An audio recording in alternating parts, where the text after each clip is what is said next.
Right, Rob, sending things over to you now. Labor Day weekend ahead of us, and it's going to be hot. Yeah, it is going to be hot. So we're going to spend a few moments talking about the Caldor fire and the risk coming up through the weekend. But for your local forecast, just know the weather's been great lately. We all understand that. We've been living in the 80s with great air quality, but it's starting to change.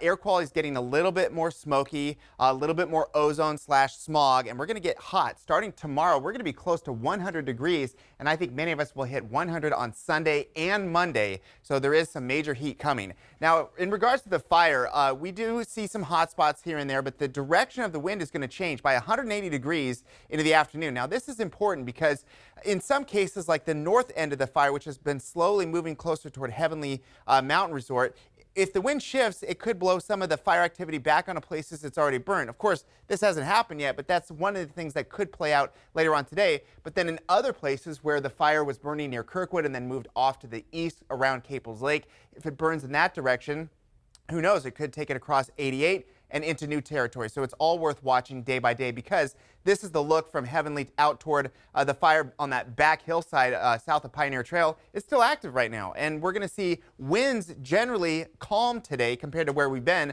But remember, as long as the fire is going, you got to pay attention to it each and every day. Temperatures in the 50s down low. We've got the 30s up high. Humidity is way up in South Lake Tahoe. Remember, at the peak dryness of this of the fire activity, we're down into the teens, and that usually is the case. It starts off more humid, and then into the afternoon it dries out. But we're not looking at nearly the dryness that we saw earlier with the red flag warnings. So winds are calm, humidity is up. Smoke is not good, but we're starting to see slow improvement with that as well. Less fire activity means less smoke, so that will see general air quality improvement. So again, the areas that we're focused on, that north end getting closer to Heavenly Mountain Resort, if the winds reverse, that could be a good thing. And then also there's a section that's been kind of sticky. This is very difficult terrain near Echo Lake. Again, if the winds come in out of the north, it would push it back away from South Lake Tahoe. So there's some benefits here to the wind direction shift, and it's also not going to be very strong. But again, you watch it each and every day. The next story coming up is this: high pressure right on top of us. That means